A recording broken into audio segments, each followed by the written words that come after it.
नमस्कार, आप देख रहे हैं NDTV राजस्थान। मैं हूं मनीष शर्मा। आज इस विशेष प्रोग्राम में मेरे साथ एक ऐसी सियासी शख्सियत मौजूद होंगी जो बहुत कम समय में इन्होंने बड़ा मुकाम हासिल किया। राजस्थान से आते हैं और उन्हें मैं इंट्रोड्यूस कराऊं उससे पहले आपको बताता हूं कि बहुत कम लोग होते हैं सियासत में जो लक्ष्य लेकर चलते हैं उसे बहुत कम समय में हासिल कर लेते हैं। ऐसी वो शख्सियत इस वक्त हमारे साथ स्टूडियो में मौजूद है। नाम है राजकुमार रोत। नाम आपने बिल्कुल सुना होगा। विधायक रहे और अब दिल्ली पहुंच चुके हैं सांसद बनकर। मेरे साथ इस वक्त स्टूडियो में मौजूद है। सीधा रूबरू करा देता हूं। राजकुमार जी, बहुत स्वागत NDTV पर। Thank you. राजस्थान में जो सफर शुरू हुआ आदिवासी हितों को लेकर के बांसवाड़ा इलाके से, और अब दिल्ली पहुंचे हैं आप, कितना फर्क लग रहा है राजस्थान के आदिवासी इलाके से और सीधा दिल्ली के जनपद और लट्टियन दिल्ली में, और वो भी ऊंट की सवारी से? बिल्कुल, काफी कुछ डिफरेंस लगा और मेरे लिए सौभाग्य की बात है। हालांकि पहले आपके चैनल के माध्यम से सारे दर्शकों को मेरी ओर से जोहार, और विशेषकर बांसवाड़ा डूंगरपुर के सारे साथियों को धन्यवाद देना चाहूंगा। आप लोगों की बदौलत ही आज मुझे दिल्ली में पहुंचने और आप सबके सामने रूबरू होने का अवसर मिला। हमारा जो शुरुआती संघर्ष रहा, मतलब काफी डिफिकल्ट रहा। पारिवारिक देखा जाए या हमारा जो गांव का एजुकेशन का जो माहौल था, मतलब शुरुआती जो बहुत, मतलब कह सकते हैं कि वो मूलभूत सुविधाओं से भी हम लोग काफी वंचित थे। मतलब सड़क वड़क पानी वानी सब चीजों से काफी दूर थे। और पॉलिटिकली कैरियर अगर देखा जाए तो हम कॉलेज के अंदर जो एक आम युवा हर चीज के लिए लड़ने के लिए तैयार होता है, उसी मुहिम में हम सबसे आगे वाली लाइन में खड़े रहते थे। हर बात को लेके, हर जगह अन्याय, कहीं पर भी अन्याय हुआ है तो स्टूडेंट विंग के साथ हम खड़े रहते थे, और इसी वजह से यूथ ने मुझे प्रेसिडेंट बनाया। जी। तो ये जो कॉलेज से सफर आपका शुरू हुआ, जिस तरह से आपने बताया, अक्सर जब आज हम अगर आधुनिक दौर की बात करते हैं, आज जब दुनिया में बात हो रही है आर्टिफिशियल इंटेलिजेंस टेक्नोलॉजी स्टार्टअप की, कॉलेज में लड़के स्टार्टअप शुरू कर रहे हैं। आपने कॉलेज में पॉलिटिकल स्टार्टअप शुरू कर दिया। आपने एक अपना संगठन बनाया, भील आदिवासी संघर्ष, जो आपने खुद उसके आप छात्र संघ नेता भी रहे, और एक तरह से कहें कि सियासी स्टार्टअप आपने शुरू कर दिया आदिवासी इलाकों में। कैसी जर्नी रही और क्या जरूरत थी इसकी उस वक्त पे, क्योंकि नेता तो आदिवासी इलाकों में पहले भी रहे थे? बिल्कुल। आदिवासी इलाके के अंदर देखा जाए तो हमारा वहां का अगर हिस्ट्री उठा के देखा जाए तो एक बार कांग्रेस बनता है, एक बार बीजेपी, एक बार कांग्रेस, एक बार बीजेपी। मतलब आज से 10 साल पहले आम जनता को ये नहीं पता रहता था कि कांग्रेस को वोट देना है, ये समझते थे लोग, लेकिन हाथ पे देना है। कैंडिडेट कौन है, उसका नाम क्या है, वो क्या करेगा, उसका एजुकेशन क्या है, वो हमारे लिए, हमारे अधिकारों के लिए क्या करेगा, नहीं पता था। तो हम लोगों ने इस हमारे शेड्यूल एरिया के जो संवैधानिक प्रावधान थे, उन प्रावधानों को लेकर हम लड़े और लड़ने का कोशिश किया। तो लड़ने के वक्त हम जिस संगठनों में थे वहां पर हमें कहीं न कहीं बंदिश में रखा गया, तो हमने स्वतंत्र बिल प्रदेश विद्यार्थी मोर्चा बनाया और वहीं से पॉलिटिकली जर्नी शुरू हुई हमारी। अच्छा, एक बड़ी दिलचस्प बात दर्शक इस वक्त देख रहे हैं आपको, राजकुमार जी, ये जरूर जानना चाहेंगे, आपने जो वो पॉलिटिकल जर्नी शुरू की आपकी छात्र संघ के दौर से, और बहुत कम 1992 का आपका जन्म है, बहुत कम उम्र में आपने पिता को खो दिया। लोग अक्सर सोचते हैं घर संभालने को लेकर, खुद के परिवार को संभालने को लेकर, आपने तो पूरे समाज और आदिवासी जो कहें कि प्रदेश को संभालने का मोर्चा संभाल लिया। ये कैसे प्रेरणा आई, ये क्या चीज थी जो इंस्पायर किया आपको? वो यूं देखा जाए तो मेरे खुद से प्रेरणा आई, क्योंकि मैंने जिस परिस्थितियों में मेरा जीवन गुजारा, इसमें मेरी माँ का महत्वपूर्ण योगदान रहा और हर परिस्थिति का सामना किया हमें। तो जब मैं आगे बढ़ा तो मुझे लगा कि जिन परिस्थितियों से मैं गुजरा हूं, उन परिस्थितियों से कोई और नहीं गुजरे, उसके लिए मैं सहारा बनूं, और उसके लिए सहारा बनने के लिए मुझे लीडरशिप करनी पड़ेगी। इसी हिसाब से मैं स्टूडेंट विंग के अंदर एक सक्रियता भूमिका निभाते हुए मैं आगे बड़ा। फीस कम करानी हो, एडमिशन कराना हो, टिकट का हो, रोडवेज का हो, इन सारी चीजों को लेके हम लोग लड़ते गए, और इसी वजह से लोगों ने, यूथ ने मुझे आगे किया कि नहीं, इसको आगे भेजना है। क्या कठिनाई आई, क्योंकि जब अक्सर इस तरह का देखा जाता है, जब कोई भी ऑल टुगेदर एक डिफरेंट लीग ऑफ पॉलिटिक्स शुरू करता है, बाकी पार्टियां भी प्रदेश में और देश में बनी हैं, आपके एक्सपीरियंस में क्या खास बात रही कि क्योंकि जब भी इस तरह की छोटी पार्टी अपने आप में उद्भव करती है तो बड़ी पार्टियों की कोशिश रहती है कि उसे किसी ना किसी तरह या तो मिला लिया जाए या फिर उसे दबा दिया जाए।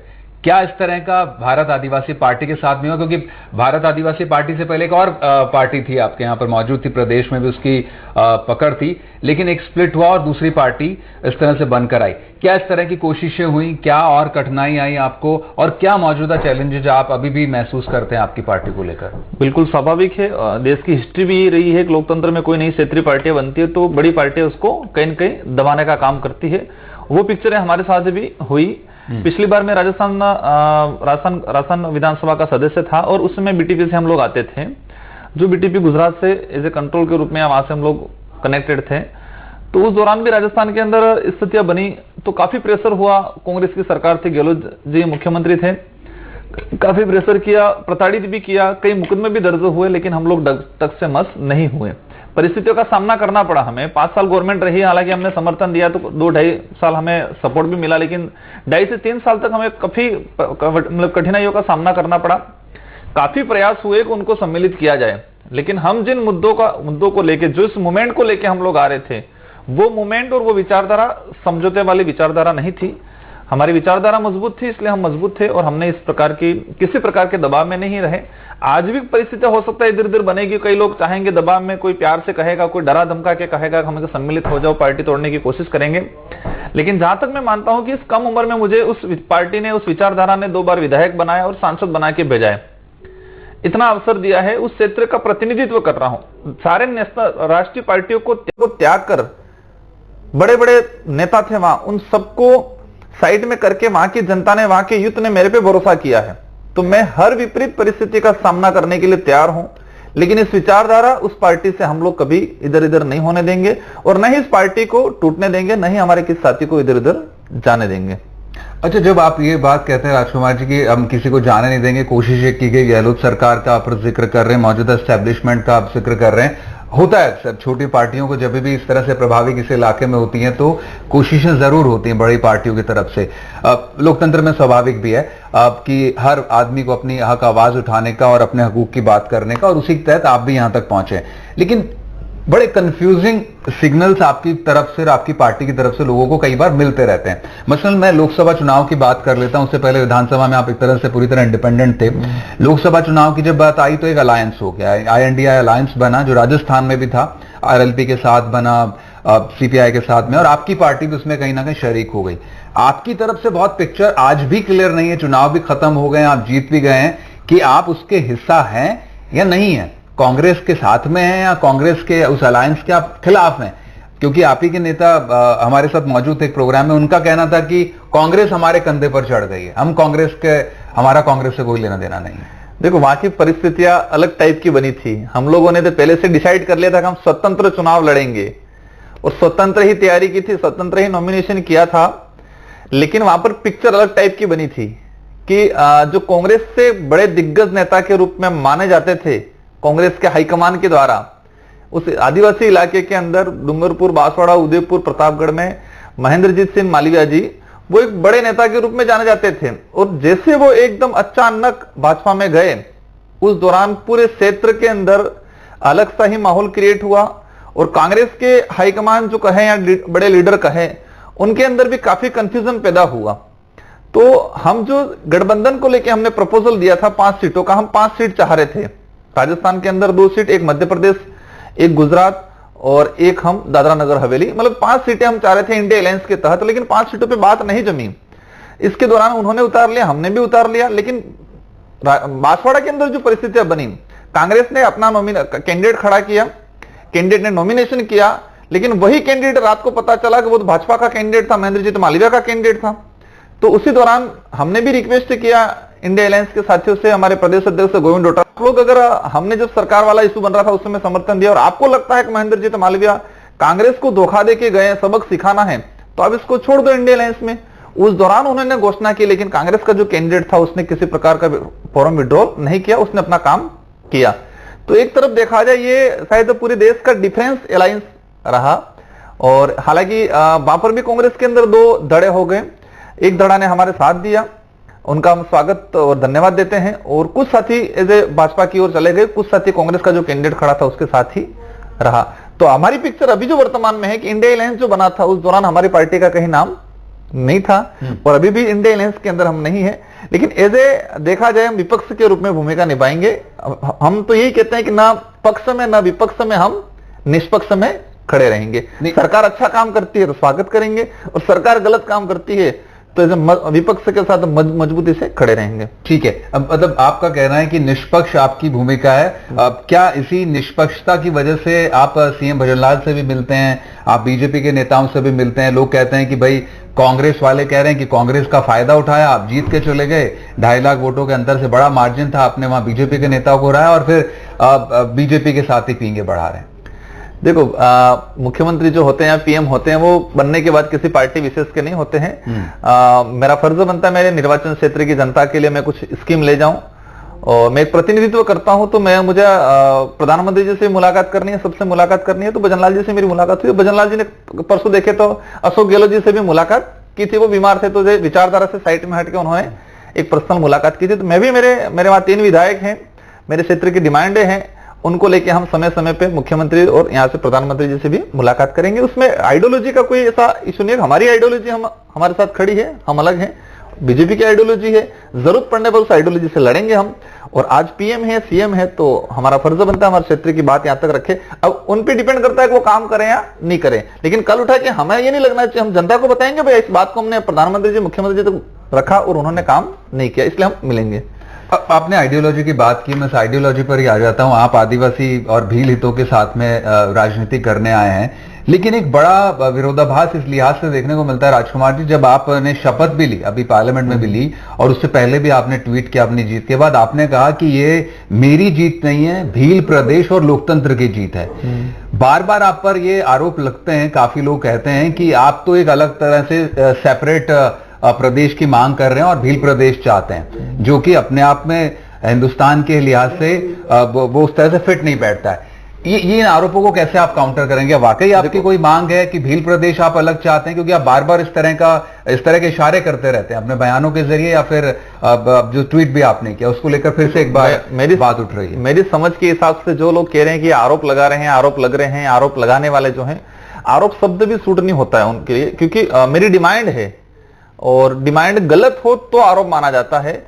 और ये डिमांड को लेके अगर हम हिस्ट्री में जाते हैं तो आपने देखा होगा मानगढ़ हत्याकांड हुआ था, गोविंद गुरु महाराज के नेतृत्व में 1500 आदिवासी मारे गए थे। इस इतिहास को समझना पड़ेगा। भील प्रदेश की जो मांग कर रहा हूं, ये मांग का आधार क्या है, इसकी हिस्ट्री क्या है? तो जो मानगढ़ हत्याकांड हुआ था उस दौरान 1500 आदिवासी मारे गए थे, लेकिन उसके इतिहास को आज चार लाइनों में सिमट दिया गया। उसके इतिहास को यह कहा जाता है कि गोविंद गुरु महाराज के नेतृत्व में भक्ति आंदोलन हो रहा था और अंग्रेजों ने गोलियां चलाई और 1500 आदिवासी मारे गए। देश के किसी भी कोने में यह इतिहास नहीं मिलेगा कि भक्ति करने से अंग्रेजों ने गोलियां चलाई। इस इतिहास को तोड़ मरोड़ के परोसा गया है। वास्तविक इतिहास यह है कि उस दौरान ही गोविंद गुरु महाराज ने के नेतृत्व में सारे भील समुदाय ने अंग्रेजों से डिमांड की थी कि हमारा अलग भील प्रांत चाहिए। तो ये जो भील प्रदेश की जो डिमांड है आजादी से पहले से चली आ रही है। ऐसा नहीं है कि राजकुमार होते हैं भारत आदिवासी पार्टी हम लोगों ने इस डिमांड को नहीं क्रिएट किया, ऐसा नहीं है। सच्चाई है, जरूरत है, क्योंकि भील ट्राइब इलाका जो था आज मध्य प्रदेश में डिवाइडेशन हो गया, महाराष्ट्र में हो गया, गुजरात में हो गया और राजस्थान में हो गया। ये भौगोलिक दृष्टि से भी सारा एक था, रहन सहन रीति रिवाज भी कहीं न कहीं ज्वाइंट में था और खान पान हर प्रकार से एक ज्वाइंट था। उसको इस ज्वाइंट कम्युनिटी को, ज्वाइंट भौगोलिक कल्चर को 4 स्टेटों में डिवाइडेशन कर दिया। उसका नुकसान यह हुआ है कि हमारे लोग राजधानी से दूर रहे, कहीं न कहीं गवर्नमेंट का ध्यान नहीं रहा। और एक बड़े इश्यू पे आपका ध्यान आकर्षण कराना चाहूंगा। अगर देश के अंदर कुपोषण का आंकड़ा उठाएंगे, मेरी जानकारी में जो आया है, कुपोषण, अति कुपोषण अगर मिलेगा तो मध्य प्रदेश के झाबुआ में, आपका गुजरात का ये दाहोद, ये वाला इलाका में, मतलब जो बिलपट्टी इलाका है, जो बिल प्रदेश की जो डिमांड कर रहे हैं, चारों स्टेटों का अगर डाटा निकाल के देखेंगे कुपोषण, तो हम जो बिल पट्टी की डिमांड कर रहे हैं उसी इलाके से कुपोषण का सबसे अधिक आंकड़ा आएगा। तो ये फिक्स है कि इस कम्युनिटी को 4 भागों में डिवाइडेशन करने से आज ये परिणाम के रूप में ये है कि कुपोषण, अति कुपोषण हाईएस्ट वहां है। नहीं, लेकिन अगर जब आप कुपोषण की बात कर रहे हैं तो सिर्फ कुपोषण एक वजह नहीं हो सकता किसी प्रदेश की अलग से मांग करने को, राजकुमार जी, क्योंकि जब आप आदिवासियों की बात करते हैं तो देश भर के प्रदेशों में आदिवासी हैं, फिर बात ये उठेगी कि हर आदिवासी एक एक अलग अलग प्रदेश बना दिया जाए। आप एक कुपोषण को लेकर या पिछड़ेपन को लेकर अपने आप में मांग जायज हो सकती है कि जो अभी तक नेतृत्व वहां से रहा, उतने प्रयास नहीं किए गए, सरकारों ने अब तक वहां मेल न्यूट्रिशन एलिमिनेट नहीं कर पाई, वो एक बड़ा सवाल सरकारों पर है जो बना है। लेकिन अब आप बड़े नुमाइंदे हैं, अब आप देश की संसद में बैठेंगे, आपके हाथ में ताकत होगी, आपके हाथ में देश की संसद में सवाल पूछने की होगी, आप नीति निर्माण में सहयोगी होंगे, तो उसके जरिए आपको नहीं लगता कि आप बड़ी भूमिका निभा पाएंगे? क्योंकि ये बड़ा पॉलिटिकल हो जाता है कि मैं एक अलग प्रदेश बनवाने की मांग करते रहूंगा। नहीं, देखो, ये मेरे उस कम्युनिटी के लोगों के हार्ट से जुड़ा हुआ मुद्दा है। हिस्ट्रिकल अगर देखा जाए तो गोविंद गुरु महाराज एक आस्था से जुड़ा हुआ है। 15 से आदिवासी जो शहीद हुए उन शहीदों से जुड़ा हुआ है। भौगोलिक आधार पे भी डिमांड है। मैंने कुपोषण एक उदाहरण सिंपल सा बताया था। हम एजुकेशन का देखेंगे, डेवलप का देखेंगे, हर तरफ से देखेंगे तो ये चीजें सामने आएगी कि इस भील प्रांत की जो इलाका था, जिसको हम भील पट्टी या भील प्रदेश के रूप में आज मानते हैं, ये सबसे ज्यादा अगर शोषित पीड़ित रहा है और साथ ही विकास से दूर रहा है, तो ये रहा है। अगर भील स्टेट बनता है तो कहीं न कहीं डेवलप, और जो मिनरल्स चारों स्टेट के लोग उस इलाके में जाके मतलब अति दोहन कर रहे हैं, वो दोहन भी कहीं न कहीं रुकेगा। बांसवाड़ा में तो बड़ी सोने की खदान मिली है। मैं उसी लाइन पे आना चाहूंगा। सोने की खदान मिली, एक्सेप्ट, सब खुश हैं, लेकिन उस जगह पे जो रह रहा आदिवासी आज दुखी, आज नींद नहीं निकाल पा रहा है, सो नहीं पा रहा है वो आदमी, क्योंकि उसको पता है कि उस जमीन का पट्टा मुझे नहीं मिला है और ये जमीन सरकार इसको अनलीगल कहेगी, उसका आशियाना उजड़ जाएगा।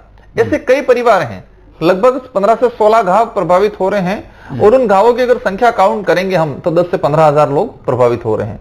अब ऐसे मामले में गवर्नमेंट ने ध्यान नहीं देती, गवर्नमेंट कहेगी आप तो अतिक्रमण में हो, उसको हटाओ।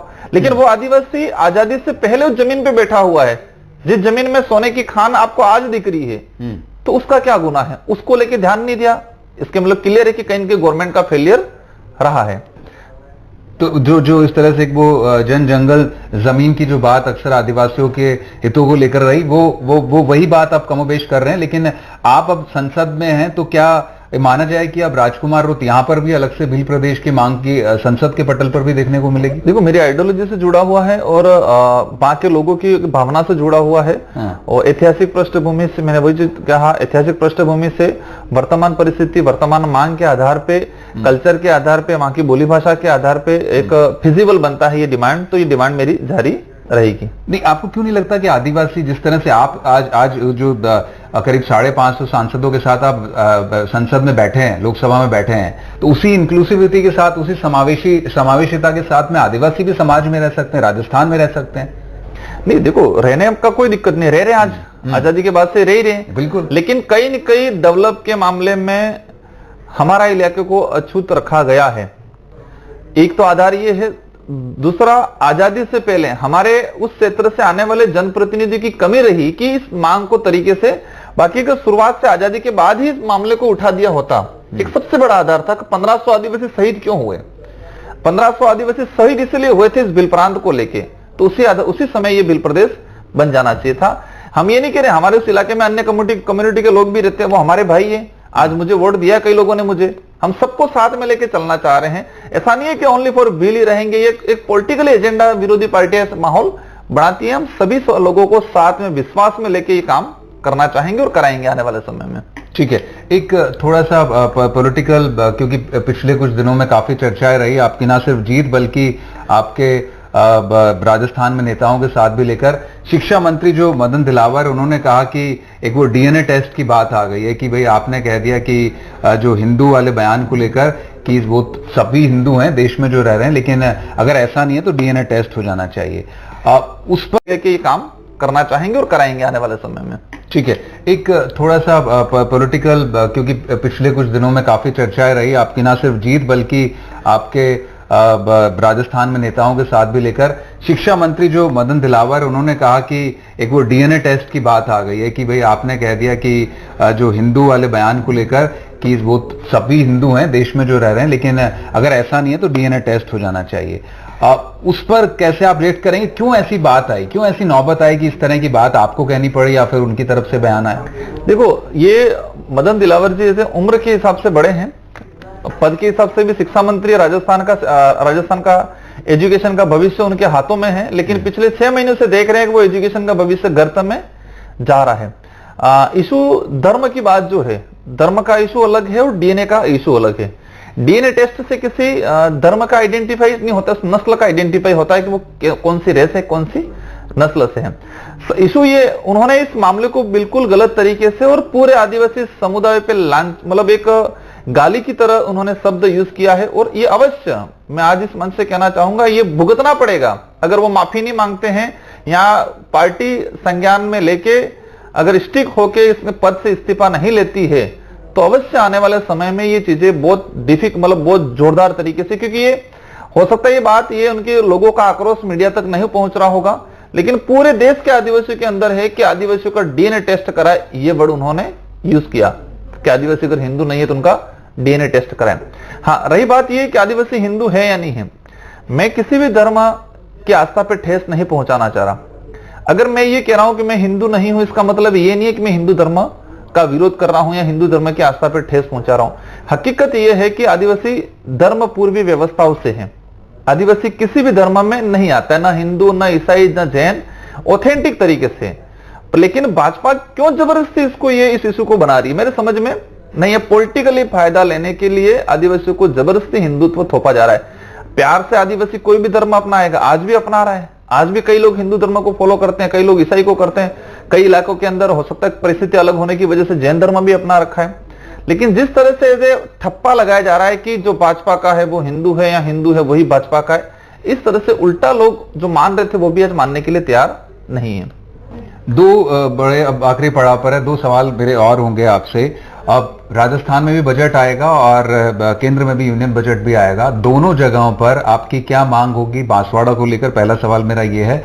और दूसरा ये है कि जब अब संसद में, क्योंकि जिस तरह से देखा गया है कि स्पीकर के चुनाव में भी मतदान तक की नौबत आ गई थी, विपक्ष का भी उम्मीदवार खड़ा हो गया, पहली बार इतिहास में इस तरह से देखने को मिला, विरला ही देखने को मिलता है।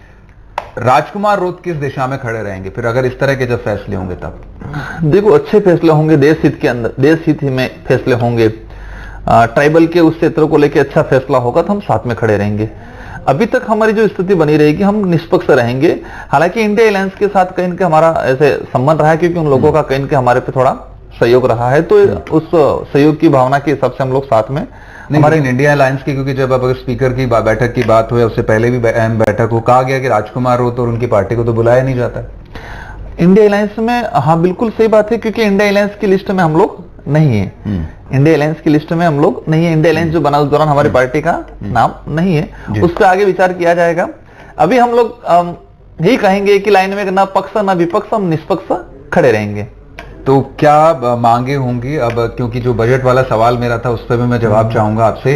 केंद्र में भी बजट आएगा और राजस्थान में बजट आने वाला है अगले महीने। क्या मेजर आप जो चाहते हैं लोकेशंस हो आपके इलाकों के लिए? मेरा विशेष फोकस रहेगा सेंट्रल गवर्नमेंट के लिए कि मैं उस क्षेत्र के अंदर जो आदिवासी समुदाय, अधिकतर बंबई, महाराष्ट्र और गुजरात जो पलायन हो रहा है, घर का मुखिया तो हो रहा है, लेकिन साथ में इसके पूरे परिवार को, बच्चों को लेकर पलायन हो रहा है, उस पलायन को रोका जाए। रोकने के पीछे हमें कहीं के वहां पर छोटा मोटा कुटीर उद्योग, रोजगार क्रिएट करना पड़ेगा। तो मेरा फोकस रहेगा उस पे, कुटीर उद्योग रोजगार को लेकर कोई काम करें। इससे पहले मेरी प्रायोरिटी रहेगी शेड्यूल 5 की जो संवैधानिक प्रावधान है, उन प्रावधानों को गवर्नमेंट, हम ये नहीं कह रहे हम नया सिरे से, संविधान में जो ट्राइबल के लिए जो राइट्स हैं उसको धरातल पे इंप्लीमेंट किया जाए, ये रहेगा। इसके अलावा वहां पर एजुकेशन की सबसे बड़ी समस्या है। आज भी कई गांवों में ऐसी स्थिति है कि 5वीं 6वीं पढ़ने के बाद बच्चा स्कूल छोड़ रहा है। इसलिए छोड़ रहा है कि भौगोलिक क्षेत्र ऐसा है, स्कूल दूर है या परिवार की स्थिति ठीक नहीं है। तो इस पे हम फोकस करेंगे, एजुकेशन को लेके बेस्ट पॉलिसी लाए, हम प्रपोजल बना के भेजेंगे सेंट्रल गवर्नमेंट को कि ट्राइबल इलाके के लिए या तो विधानसभा वाइज नवोदय खोला जाए, अलग से एकलव्य मॉडल अतिरिक्त और खोला जाए, खोल ही रहे हैं लेकिन उसको और अतिरिक्त तो खोला जाए। इस तरह से हम लोग काम करेंगे। एग्रीकल्चर को लेके वहां बड़ा इशू बन रहा है। एग्रीकल्चर में काफी चीजें, और डूंगरपुर में इस इलाके में, ये ग्रामीण इलाके में, ये तो पानी को लेके हम बड़ा, जो माही और करेणा जो बांध बना हुआ है वहां से अलग अलग जो विधानसभा क्षेत्र एरिया जो है सूखा इलाका है वहां पर प्रोजेक्ट एग्रीकल्चर के लिए प्रोजेक्ट बनाने का मेरा कोशिश रहेगा। साथ ही इसके अलावा कुपोषण को लेके, क्योंकि सबसे बड़ी समस्या है गवर्नमेंट आंकड़ों में हालांकि बहुत कम आ रहा है, क्योंकि गवर्नमेंट भी चाहती है कि आंकड़ा ज्यादा आ जाएगा तो हम पे विरोधी खड़ा हो जाएगा, तो वो कई कोशिश करेंगे कि वास्तविक आंकड़े को सामने लाए और उसको लेके व्यवस्थित पैकेज तैयार करें। पैकेज अनेक तैयार होते हैं लेकिन भ्रष्टाचार के भेंट चढ़ जाते हैं, तो मैं इस बार ऐसा नहीं होने दूंगा। आखिरी सवाल मेरा जाते जाते ये होगा आपसे राजकुमार रोत साहब, क्योंकि आपकी जैसी पार्टियां, दूसरी पार्टियां भी छोटे दल उभरे हैं, देखा गया है कि कई अब नेताओं को जेल का रुख करना पड़ रहा है किस तरह के आरोप और घोटालों को लेकर। मेरा सवाल आपसे कि अब आप राजस्थान से दिल्ली में होंगे, क्या आप सेकंड लाइन ऑफ लीडरशिप आपकी पार्टी में देखते हैं कि आपने उसकी तैयारी की है? रूपरेखा होगी, क्या सिर्फ राजकुमार रोती सर्वे सर्वा होंगे या फिर एक दूसरी पंक्ति आपने तैयार करना शुरू कर दी? मेरी पार्टी में, हालांकि मेरी पार्टी की जो व्यवस्था है उसमें कोई भी व्यक्ति महत्वपूर्ण नहीं है, कोई भी व्यक्ति अकेला मतलब सर्वोपरि नहीं है।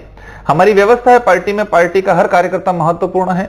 रही बात राजस्थान के अंदर 3 नौजवान मजबूती से आज खड़े हैं, मेरे जैसे ही तीनों विधायक हैं, और बहुत जल्दी मेरी जो सीट खाली हो रही है वहां से भी एक नौजवान कोई न कोई अच्छा आदमी आ जाएगा। और पार्टी का जो विस्तार है, हम मध्य प्रदेश, महाराष्ट्र, गुजरात और साथ ही झारखंड, उड़ीसा, बिहार और ये अपने छत्तीसगढ़, इन इलाकों में लगभग हम 10 ऐसे स्टेट टारगेट करेंगे। उन 10 स्टेटों के अंदर हम पार्टी को विस्तार करेंगे। और इस विस्तार में जो आपने कहा कि अब आपके वहां भी 84 में भी उपचुनाव होंगे, क्या सिर्फ आदिवासी चेहरे ही आपकी पार्टी में नेता रहेंगे या फिर कोई दूसरे तबकों से या फिर सामान्य वर्ग से भी कोई अपेक्षा कर सकता है कि बिल्कुल आपकी पार्टी में आए और ऊपर तक जाए?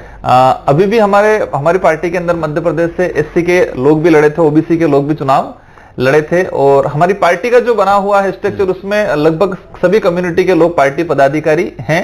लेकिन मेरी विधानसभा है, रिजर्व सीट है, तो स्वाभाविक है ST कैटेगरी का ही साथ ही हमारा आएगा। आदिवासी बाहुल्य क्षेत्र भी है और रिजर्व सीट भी है। बाकी पार्टी पदाधिकारी के अंदर सभी वर्ग के लोग हमारे पार्टी पदाधिकारी करेंगे। बाकी सीटों पर भी आप रिजर्व सीटों के अलावा भी आप कह रहे हैं? बिल्कुल, तो वहां तो हर वर्ग का जिस वर्ग का रिजर्वेशन है या फिर कोई भी जिस वर्ग का बाहुल्य क्षेत्र है, जिसका जो भी वर्चस्व रहेगा उस आदमी को हम लोग चुनाव लड़ाएंगे हमारी पार्टी से। बहुत शुक्रिया राजकुमार रोत, आपने तमाम मुद्दों पर खुलकर बात किया। वैनिटी के स्टूडियो है, बहुत बहुत शुक्रिया। तो राजकुमार रोत थे, तमाम सवालों के इन्होंने जवाब दिए, खुद के राजनीतिक करियर से लेकर